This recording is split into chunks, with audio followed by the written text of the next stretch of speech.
Buenas, gente, espero que estén bien. Este video está pensado para trabajar el último tema que nos toca, que es educación para la salud. Como ustedes saben, la próxima semana tienen un parcial en el que vamos a trabajar 3 temas. El primero es aprendizaje basado en problemas, en el segundo, objetivo de desarrollo sustentable, y el tercer tema es educación para la salud.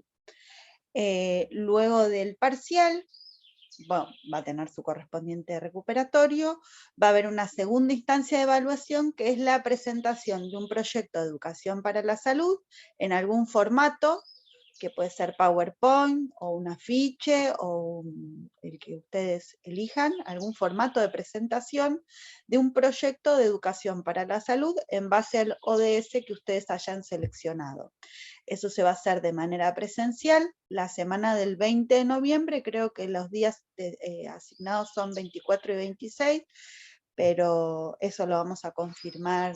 Creo que ya esta semana se va a publicar la fecha exacta con los horarios. Aquellas personas que por cuestiones de distancia no puedan asistir, es decir, que residan en otras localidades y que ese día no puedan llegar, tienen que dar aviso porque van a tener la posibilidad de hacer la exposición de manera virtual. Bueno, para trabajar este último tema, lo que voy a hacer es compartir pantalla. Preparé un Power.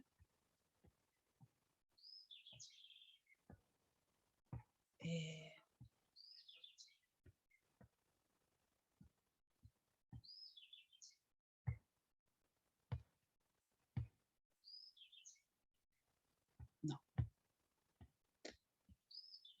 Bueno. Quería que se viera. Bueno, no importa. Después este Power yo lo voy a colgar en el campus para que todos tengan acceso al mismo.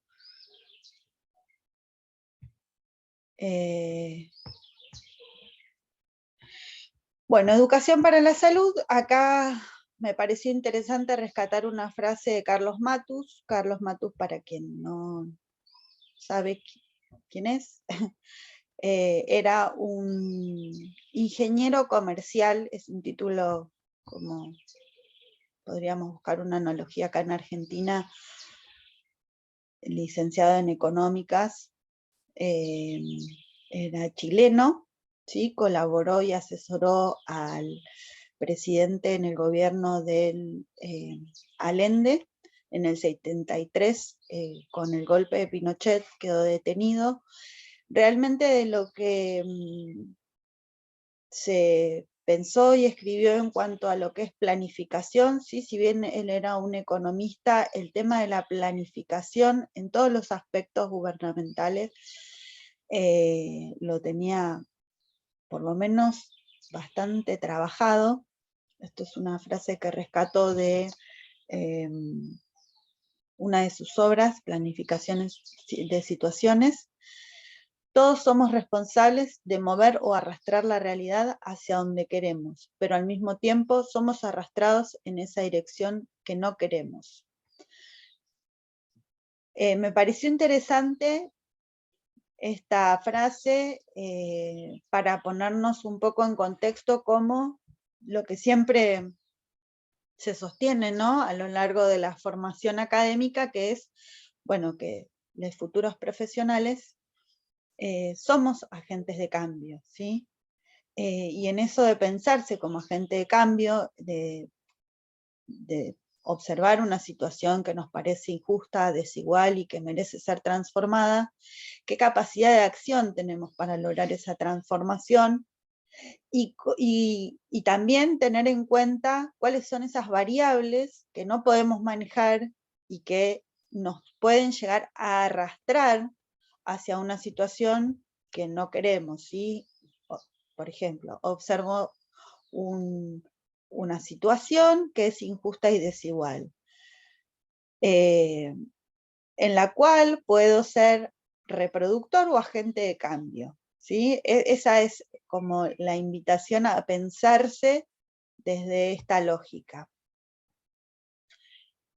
Con respecto específicamente, a mí lo que me gustaría trabajar en esta oportunidad es, más allá de las definiciones teóricas y los análisis que podemos hacer etimológicos de la palabra educación, de la palabra salud, de las diferentes ópticas en las que se aborda esto, puntualizar específicamente en la forma, o sea, lo importante de la planificación en salud en este caso, y de cómo podemos desarrollar un proyecto planificado para transformar una situación que considero injusta y desigual y que me es cercana, ¿sí? No pensarlo en términos abstractos de terminar con la pobreza en el mundo, que sería la de máxima y estaría buenísimo, pero que sabemos que dentro de nuestras limitaciones probablemente no lo alcancemos nunca.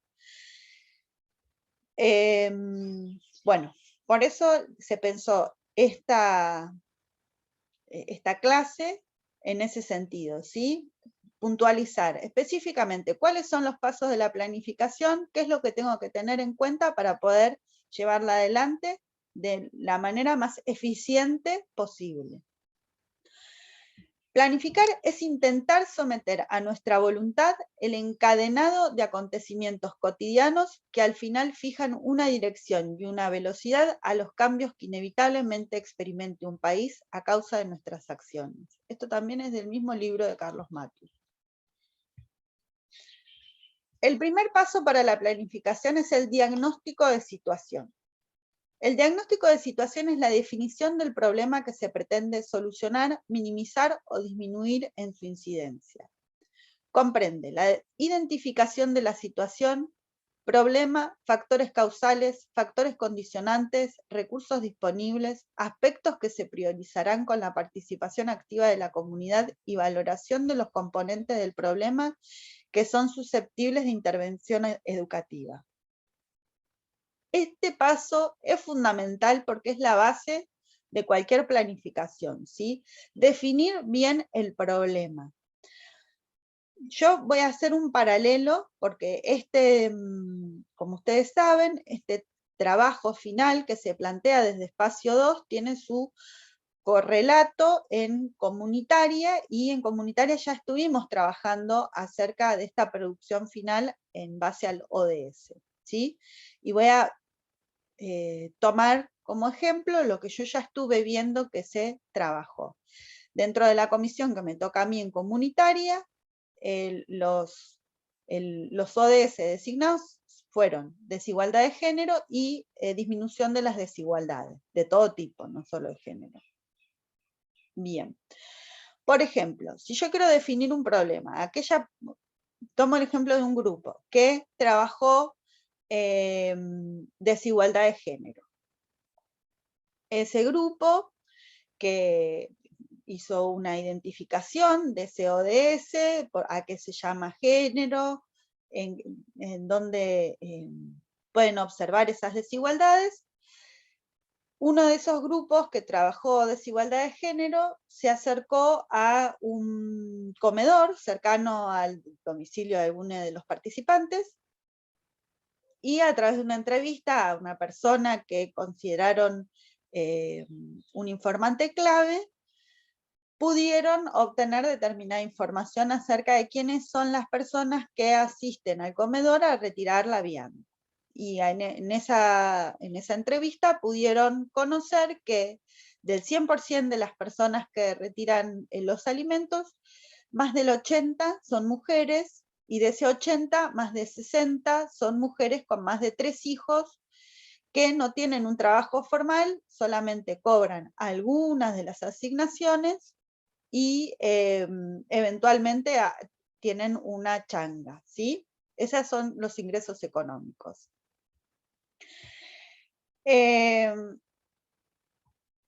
Dentro del diagnóstico de situación también, bueno, fuentes de información en donde ya la estaríamos nombrando, ¿sí? La fuente de información, no solo esta información de tipo teórica que me relata qué es el género, cuáles son las desigualdades, cómo se pueden visibilizar esas desigualdades en la sociedad. En este caso, en definición del problema, ¿sí? Si bien la desigualdad de género es un problema, con ese nivel de abstracción no puede ser un diagnóstico de situación, ¿sí? El diagnóstico de situación estaría, ustedes piensen como en los diagnósticos que hacemos en el PAE, ¿sí? Cuando nosotros, por ejemplo, tenemos que hacer un diagnóstico acerca de una escara, ponemos pérdida de integridad cutánea relacionado con, por ejemplo, reposo prolongado, ¿sí? Entonces, si yo tengo que definir el problema, puedo poner como problema, en este caso puntual, el problema puede ser vulnerabilidad económica de un sector de la comunidad que probablemente es único sostén de familia, ¿sí? Porque la mayoría de los casos se trataban de familias que tenían solo uno de los cuidadores y la mujer, ¿sí? O sea, de los progenitores de esos pibes, solo quedaba la mujer haciéndose cargo de ellos, y que lo que pudieron detectar es que a mayor cantidad de hijos, menores posibilidades de conseguir un trabajo remunerado por fuera del cuidado, por fuera de las tareas domésticas y de cuidado que requerían su propia familia, ¿sí? En este caso, el problema que podemos detectar claramente es que las mujeres que se encuentran en una situación de jefas de familia con más de 3 hijos, se complica muchísimo la posibilidad de salir de las tareas domésticas y de cuidados para vender su fuerza de trabajo en el mercado laboral formal. Eso como diagnóstico de situación, ¿sí? Y ahí yo tengo que poder pensar todos los factores que influyen a ese aumento de las capas de vulnerabilidad, como decía en su momento, creo que lo hemos trabajado el texto de Luna sobre las capas de vulnerabilidad, y ver poder detectar todos estos factores que influyen en en el aumento de las capas de vulnerabilidad de aquella mujer que es jefa de familia con uno o más hijos a su cargo, ¿sí?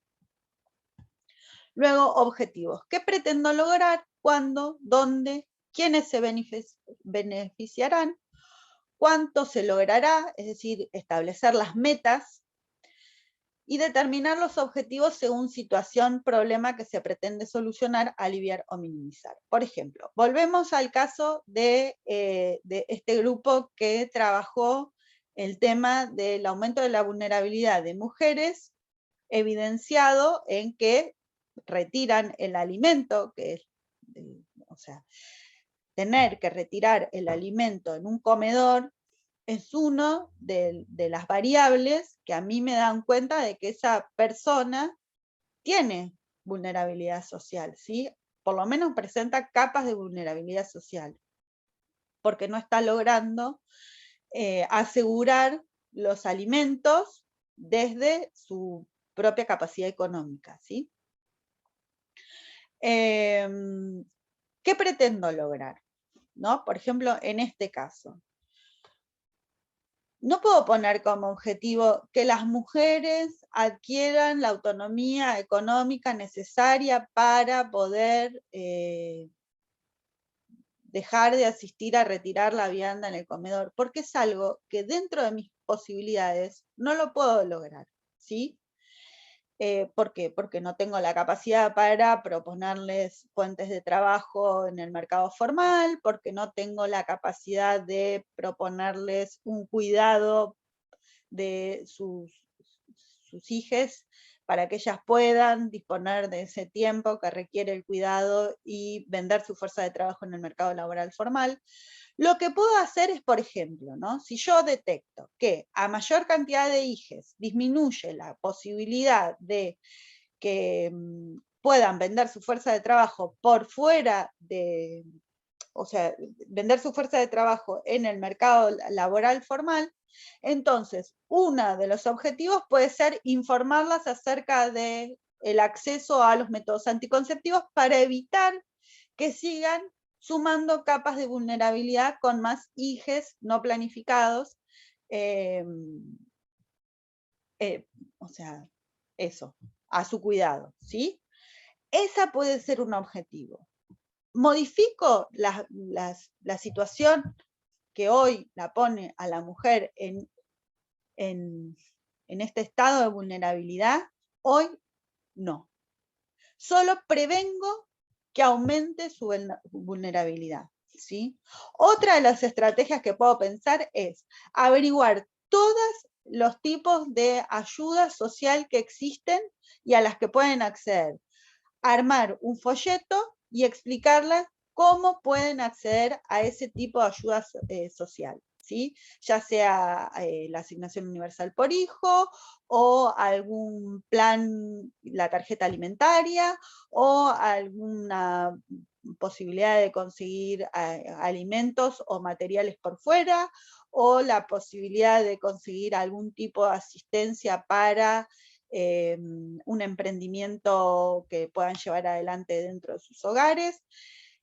Esos son los objetivos que yo me tengo que poner, ¿sí? Porque lo que yo percibí en los trabajos que estuve viendo hasta ahora en comunitaria, que los objetivos por ahí se van mucho de las posibilidades de realización que podamos llegar a tener cualquiera de nosotros, ¿sí? Ustedes se tienen que pensar como futuros profesionales. Pero de manera real, ¿sí? Probablemente ninguno pueda tener un cargo que le permita disponer de los recursos suficientes como para por lo menos erradicar las desigualdades dentro de la comunidad en la que habitamos, ¿sí? Entonces hay que ser bastante más específico a la hora de delimitar los objetivos, ¿sí? Porque esos objetivos son los que en última instancia, cuando evalúe mi acción, van a ser medidos, ¿sí? Si se lograron o no se lograron. Por ejemplo, si yo planteo como objetivo proporcionar información a todas las mujeres que asisten al comedor X con capacidad reproductiva acerca de cuáles son las posibilidades de acceso a los métodos anticonceptivos para evitar embarazos no planificados y en ese sentido aumentar las capas de vulnerabilidad, preparo el folleto con información sintética y clara y lo reparto en el comedor. Entonces, en evaluación se repartió, sí, ¿cuántas mujeres? ¿Se entendió? ¿Se pudo preguntar a las mujeres si se entendía bien lo que estaba escrito en el folleto, si tenían alguna duda? ¿Cuántas mujeres presentaron dudas? ¿En qué sentido el folleto no estaba del todo claro para esas mujeres? A eso me refiero con empezar a achicar por ahí los objetivos, ¿sí? Después, con respecto a la estrategia.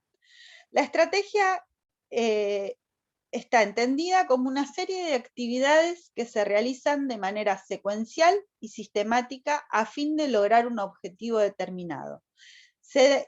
La estrategia es la acción puntual que yo voy a desarrollar para lograr mi objetivo, ¿sí? Por ejemplo, disminuir las capas de vulnerabilidad en estas mujeres que asisten al comedor para retirar la vianda. Tiene pasos la estrategia, ¿sí? No son un montón de actividades juxtapuestas tipo lluvia de ideas. Las tengo que organizar. Primero tengo que identificar las posibles estrategias utilizando la técnica más apropiada. Acá sí vale la lluvia de ideas. Por ejemplo, puedo agarrar, volviendo al caso del comedor, que cité en un principio. Puedo ir al comedor, hablar con este sujeto que es el informante clave, que me proporcionó información acerca de cuáles son las características de las personas que asisten a retirar la vianda, Pensar junto con esa persona y con las mujeres inclusive que asisten al comedor a retirar la vianda, pensar posibles acciones para modificar una situación de vulnerabilidad. Tirar posibles actos que podamos llevar adelante, ¿sí? A esto voy haciendo bastante hincapié en lo posible, ¿sí?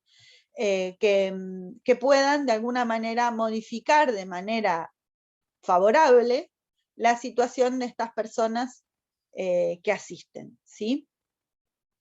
De todas estas, de esta lluvia de ideas, de todas estas posibles acciones, tengo que seleccionar las estrategias más apropiadas a través del análisis de correlación de fuerza. El análisis de correlación de fuerza es, yo pienso una acción y a esa acción tengo que ver cuáles son las condiciones que favorecen al desarrollo de esa acción y cuáles son las que perjudican el desarrollo de esa acción, ¿sí? Que pueden ser, que perjudican o limitan, ¿sí? Por ejemplo, yo pienso, bueno, una acción podría ser armar un folleto con información clara y sintética acerca de cuáles son las posibilidades de acceso a los métodos anticonceptivos. ¿Cuál puede ser una de las fuerzas que obstaculicen llegar a mi objetivo, que es que las mujeres obtengan la información para que puedan hacerse un método anticonceptivo y no tener embarazos no planificados? Uno de los obstáculos puede ser que tal vez yo lo entrego al folleto en formato escrito a personas que no saben leer.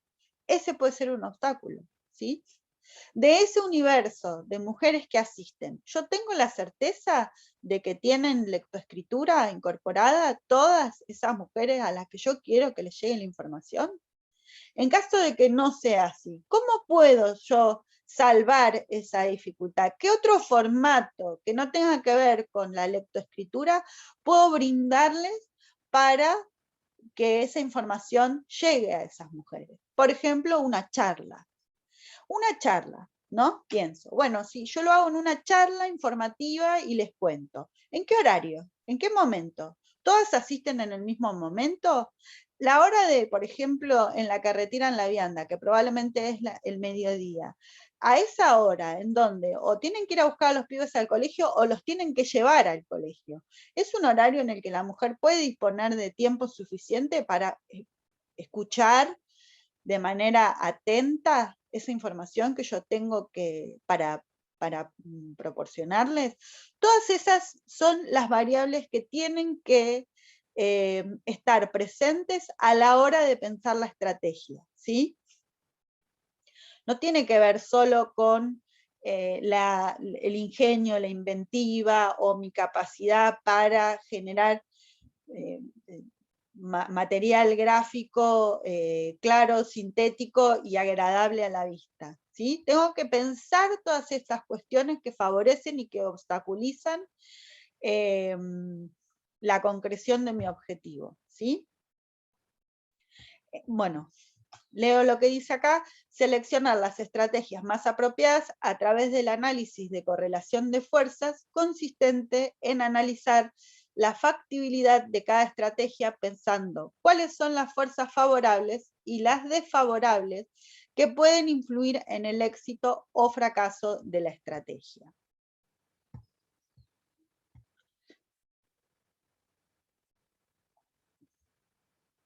El siguiente paso de la estrategia es realizar confrontación crítica entre las fuerzas favorables y desfavorables identificadas. Responder a las siguientes preguntas: ¿puedo maximizar las fuerzas favorables? ¿Puedo neutralizar o minimizar las fuerzas desfavorables? ¿Alguna fuerza desfavorable tiene tanto peso como para impedir que siga la estrategia? Por ejemplo, una fuerza desfavorable puede ser la oposición de la persona que en su momento funcionó como informante clave, que no le interesa que nosotros estemos construyendo cierto poder dentro de la comunidad. ¿Qué puede pasar? Gente, trabajamos con gente, y con todas sus particularidades, ¿sí? Y uno tiene que ser lo suficientemente amplio en su mirada y madure en su mirada, como para poder reconocer que estas cosas pueden pasar y no frustrarse, ni enojarse, ni pensar que el otro o la otra o le otro es malo, o no me quiere ayudar, o no le interesa, o lo hace por plata, o no, tratar de mantener una mirada lo más libre de prejuicios y empática, reconociendo que los sujetos actúan de determinadas maneras en base a su historia previa, a sus necesidades, y a vaya a saber cuántas variables intervienen en la forma de actuar de cada uno de nosotros, ¿no? Entonces, estas cosas se tienen que tener en cuenta, se tienen que poder, por lo menos, sopesar a la hora de pensar en una estrategia, ¿sí? Para evitar frustraciones. No quiere decir que no lo vayamos a poder hacer, simplemente quiere decir que una vez que nosotros reconozcamos que esa puede ser una fuerza desfavorable que puede obstaculizar de manera crucial, ¿sí? De tal forma que pueda impedir la realización de la estrategia, bueno, pensar cuáles son las otras posibilidades que se presentan, ¿sí? Y acá me pareció interesante en esta parte citar el concepto de campo de Bourdieu, que seguramente ustedes ya lo estuvieron trabajando en sociohumanística. El campo se reconoce como un conjunto de relaciones de fuerza entre agentes o instituciones en la lucha por formas específicas de dominio y monopolio de un tipo de capital eficiente en él, ¿sí? Por ejemplo, yo, Alejandra, tengo un comedor en el barrio hace 20 años y soy un referente válido. Esto es un ejemplo hipotético, no es real. Soy un referente válido en el barrio y eso me da cierto poder, ¿sí? Viene un grupo de la facultad, quiere llevar adelante un taller, yo observo que los integrantes de ese grupo están también construyendo poder en base a sus conocimientos, y eso me inquieta, me perturba, y prefiero que no vengan más. Y uno a veces se pone a pensar y dice, pero ¿por qué? Si lo que estoy haciendo también va en el mismo sentido de lo que estaba haciendo Alejandra en el comedor, solamente que ayudamos a la gente, pero desde otro lugar. Bueno, no me interesa, yo no quiero que vengan más, porque acá estamos disputando el poder social, ¿sí? Y lo que tiene que hacer ese grupo de la universidad, en vez de enojarse, ofenderse, y desaparecer y hacer algo en paralelo, es tratar de negociar, porque el campo es eso, son fuerzas en disputa. Y por más que coincidamos y vayamos para el mismo lado, muchas veces la capacidad de negociación para poder implementar acciones es tan importante como el objetivo que se logre o que se pretende lograr, ¿sí? Y esto es importante tenerlo en cuenta, porque probablemente les vaya a pasar cuando estén trabajando situaciones de este tipo, y es fundamental tener la capacidad de poder despegarse desde lo emotivo, psicológico, de este tipo de situaciones, despegarse de manera tal de poder producir ese extrañamiento para lograr el análisis necesario para poder llevar adelante realmente la acción, ¿sí? Identificar los recursos. Cualquier acción que yo vaya a llevar adelante va a requerir de recursos, ¿sí? Pónganse que yo lo único que voy a hacer es una charla informativa. Bueno, el recurso es la información y el tiempo, y yo. ¿Sí? Todos son recursos. Tienen que aprender a medir todo en términos de recursos, ¿no? Recurso no es solo el dinero que se necesita. Recursos es el espacio que yo voy a utilizar, es el soporte que voy a utilizar, es el conocimiento que necesito, es el tiempo que requiero, son las personas que están convocadas para llevar adelante determinada acción, ¿sí? Bueno, se denomina recurso a los elementos tangibles e intangibles que utilizan las personas para implementar una estrategia y lograr un objetivo. De los recursos disponibles en un momento dado depende la factibilidad de implementar una estrategia. Los recursos son presupuesto, recurso humano, infraestructura, materiales, tiempo, conocimiento, destreza. Plan de acción. El plan de acción debe responder a las preguntas. ¿Quién va a hacer qué? ¿Sí? Por ejemplo, yo, Alejandra, que tengo conocimiento en vacunación, voy a dar una charla acerca de calendario completo de vacunas en tal lado. El día tanto, de tal hora a tal hora, con este tipo de soporte destinado a esta comunidad. ¿Sí? Eso es lo que tiene que tener el plan de acción. Y por último, la evaluación. El diseño de la evaluación consiste en establecer un sistema para promover información que permita emitir juicios y tomar decisiones sobre los logros reales del programa comparados con el objetivo planteado. Por ejemplo, volvemos al ejemplo inicial acerca de la charla sobre métodos anticonceptivos o la entrega del folleto que habla acerca de cuáles son las posibilidades de acceso a los métodos en el CAPS del área programática donde se encuentra ese comedor al que fui a entrevistar a la gente. La evaluación de la acción va a tener que decir, ¿se entregaron cuántos folletos? 20. De esos 20 folletos, ¿se entregaron a mujeres en edad reproductiva o con capacidad de comunicarla a mujeres con edad reproductiva? Por ejemplo, no sé, viene una mujer de 65 años que ya no tiene capacidad reproductiva, pero es la cuidadora de sus nietas de 15, 17 y 19. ¿Sí? A eso me refiero.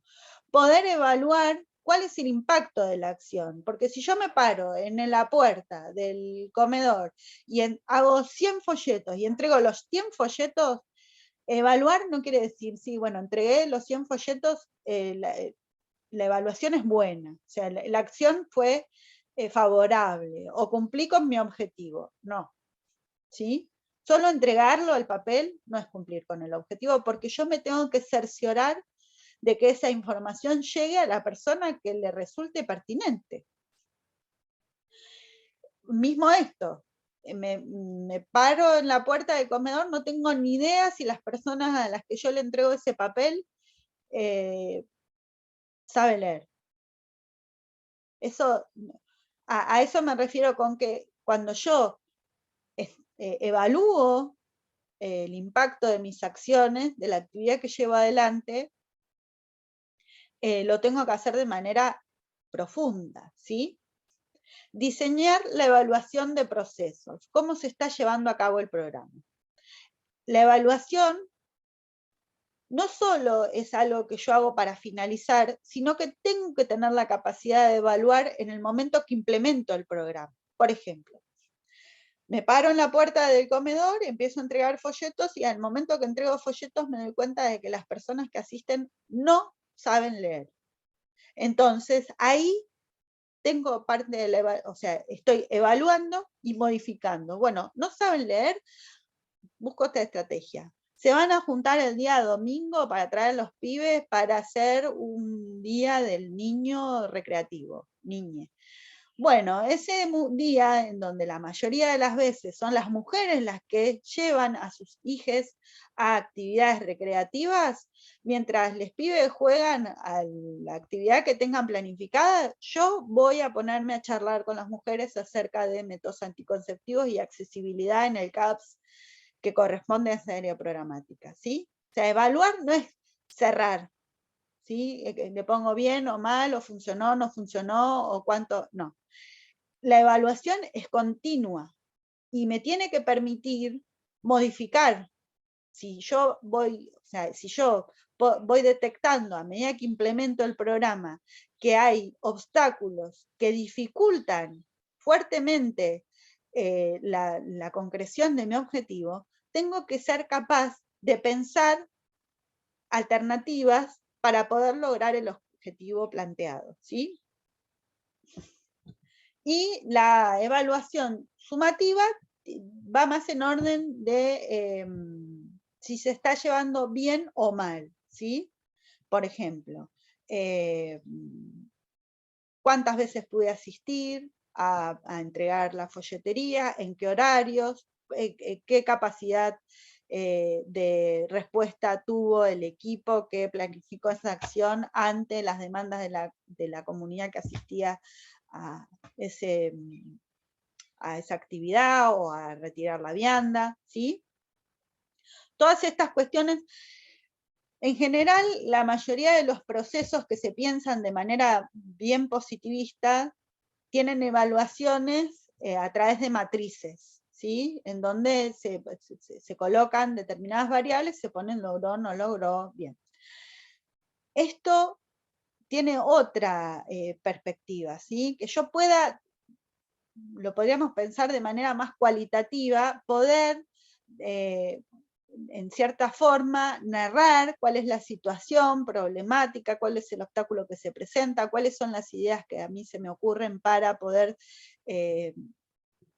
sortear esos obstáculos, ¿sí? Todo eso tiene que ver con la evaluación sumativa. Bueno, para finalizar, vuelvo sobre el trabajo final, la presentación que van a tener que hacer de trabajo final. La idea es que cada uno de ustedes pueda pensarse como futuro profesional trabajando en un CAPS, ¿sí? Y pensando en base a un objetivo de desarrollo sustentable, el que quieran, ya sea nutricional, género. Me escuchan siempre hablar de género porque es el objetivo que me tocó a mí en la comisión de comunitaria, pero puede ser de los 17 el que se les ocurra. Aguas, ciudades saludables, el que quieran. El objetivo está planteado en su máximo nivel de abstracción y ustedes tienen que intentar de ese máximo nivel de abstracción identificarlo, cómo se presenta ese fenómeno, ¿sí? Contaminación, por ejemplo, para sacarlos un poco de lo que es género, contaminación, cómo se manifiesta ese fenómeno dentro de su realidad y cuáles son las posibilidades de modificación de ese fenómeno que ustedes tienen como profesionales de la salud, ejerciendo funciones en un CAPS, ¿sí? Que pueden ser, sobre todo, del orden educativa, ¿sí? Se me ocurre a mí eso porque la experiencia me lo ha hecho saber así. A lo que voy es, en general, uno no, cuando estás trabajando, inclusive en el Estado, no dispones de los recursos del Estado como para modificar las condiciones de base que dan por resultado la manifestación de ese fenómeno, ¿sí? Lo máximo que puedo hacer es informar acerca de cómo se presenta el fenómeno y dentro de la responsabilidad de cada sujeto, cuáles son las acciones que uno puede llevar adelante para modificar esa manifestación del fenómeno que perjudica el buen vivir de las personas, de los animales, del ambiente, de las plantas, del agua, de lo que fuere que yo quiera trabajar, ¿sí? Bueno, por último, ya se termina, comentarles que esta semana vamos a hacer un Zoom, supongo que va a haber uno de mañana y otro de tarde, para charlar todas las dudas que ustedes tengan con respecto al parcial, a la cursada de espacio 2 y a la presentación del trabajo final. Vamos a publicar los horarios del Zoom estos días. Supongo que el martes, miércoles ya estaría publicado para que puedan asistir la mayoría de los estudiantes. Así se sacan las dudas antes de la evaluación parcial y de la presentación del trabajo final. Bueno, gente, sin más, me despido hasta el Zoom.